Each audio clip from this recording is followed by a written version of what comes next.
What are the three things you think are the biggest challenges facing the country that we have to make tough decisions on? Well, the three, we have a number of things that are going to be very tough. Certainly from the economic standpoint, we've got to make sure the economy continues to be strong in Michigan as well as the country.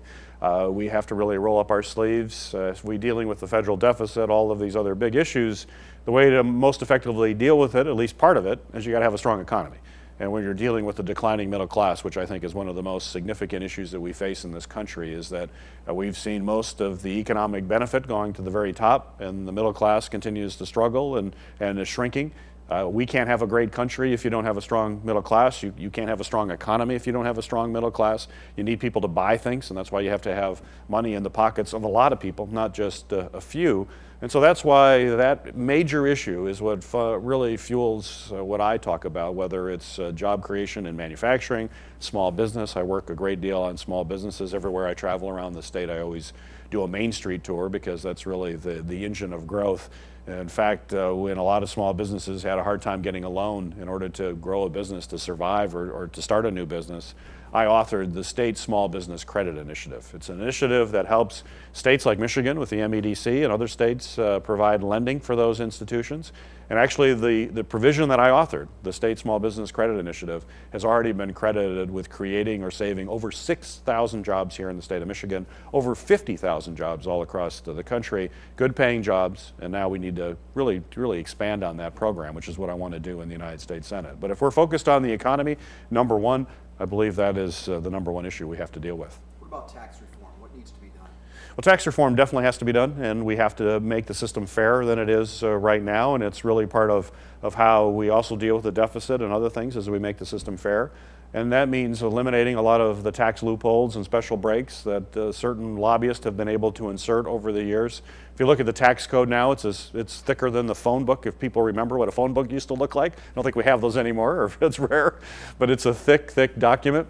And it's because of all these different types of things that are in the code. My belief is that if you actually simplify it, if you make it fair, you can actually lower the rates for everybody. Now, somebody who loses an exemption may see their taxes go up, but the vast majority of Americans and companies, especially small businesses, would actually be able to pay a lower rate. Since you've served in Congress, is there any vote you'd like to have back?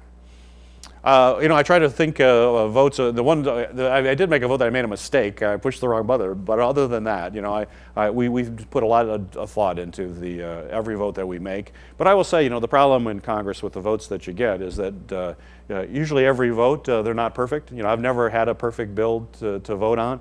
And I'm very sure I will never have a perfect vote to vote on. So with every piece of legislation, there are things you don't like as a part of it. When you're dealing with appropriations bills, there's things that you'd like to be able to cut. There's also things you might want to be able to put more money into. But you don't get that opportunity in Congress. You get one vote. So it makes every vote difficult for you because, it's always a balancing test. There's some things that you would like to do differently, but you can't because that's not the vote, so that's just the nature of it. So do you have to look great or good?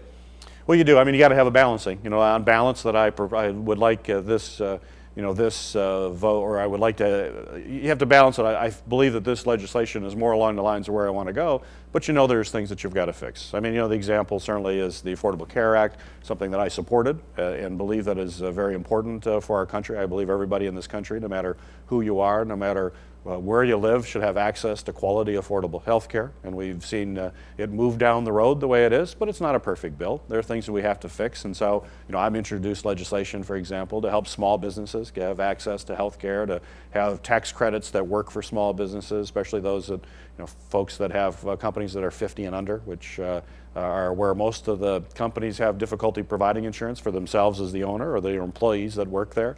So the law needed to work better, but that means I introduced legislation to try to fix those pieces because we never get an opportunity to get exactly what you'd like. And to me, that's what we need to have in Congress as well. No one's going to get exactly what they'd like, but we got to find that middle ground. We've got to be just practical, common sense about this and find out how we deal with the tough issues that we face.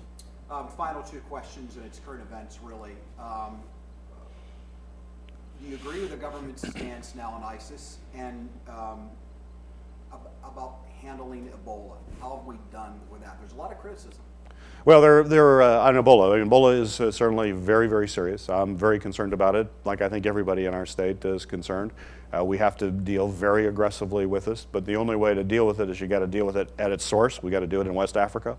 Before we left Congress, I did vote for additional resources and appropriations to provide immediate assistance into that area and bring in actually U.S. military personnel to set up field clinics to assist the healthcare workers that are there, that are coming in from around the world. This is a national, or an international issue rather. The whole international community has to be a part of it.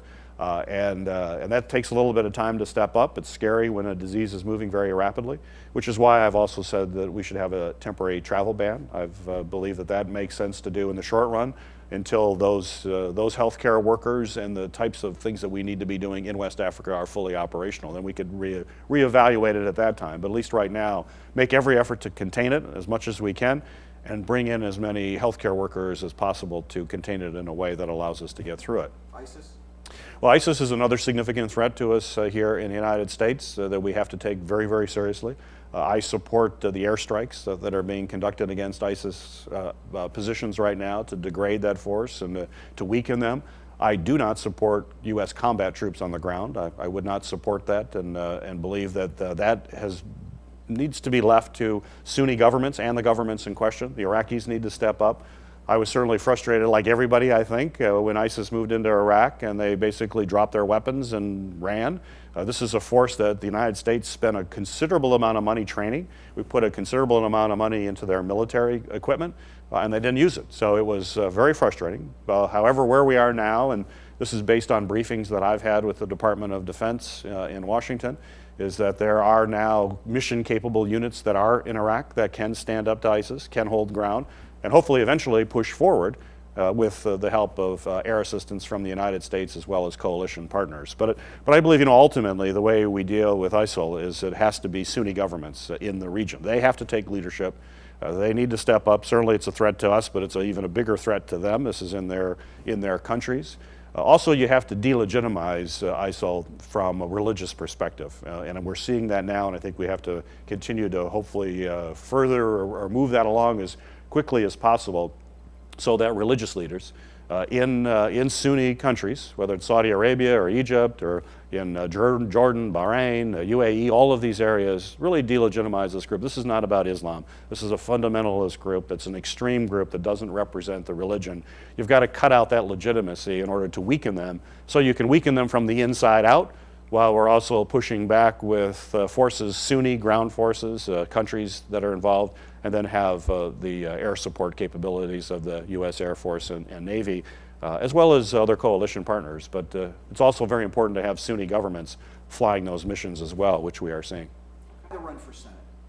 Well, I'm running for the United States Senate because I think it's so important that we have someone who takes a common sense approach, trying to find middle ground and dealing with the very tough issues that we face here as a state and as a country. I'm rated as one of the most moderate, centrist members of Congress, which some folks think that means I'm an endangered species because we either have people on the far right or the far left. Although I believe I represent the majority of where people here in the state of Michigan are, where we're all in the center. We're trying to find common ground and understand we don't always get what we'd like, but we've got to solve problems. And that's my background. I spent 20 plus years in the investment business, was in the private sector, also spent time as a lieutenant commander in the U.S. Navy Reserve. I spent time in the military. And whether you're in the military or you're in business, it's not about ideology. It's about how we have a problem, how do we solve it, how do we come together to do that. And that's why I look forward to serving in the United States Senate, and I believe we need to have those voices in the Senate where people from both parties come together. It's what I've done in the House. I work with Republicans in the Auto Caucus right now. I co-chair the Auto Caucus with a Republican from California. We recently passed legislation on a bipartisan basis that I worked with with a Republican from Ohio, that basically made it easier for folks to buy cars without all the paperwork that's associated with it that really was not necessary. And it's about streamlining the process. It's about helping business move forward. And it's that kind of common sense approach that I believe that we need to have in the United States Senate. So I look forward to earning the support of folks here from the Traverse City area, because I believe that's the type of individual they want representing them and fighting aggressively for middle-class families in Washington. You know, it's important that we send a strong advocate for middle-class families to Washington. We've got 49 other states. They have 2 senators each fighting aggressively for their states, and I plan to hit the ground running, fighting for the issues that matter.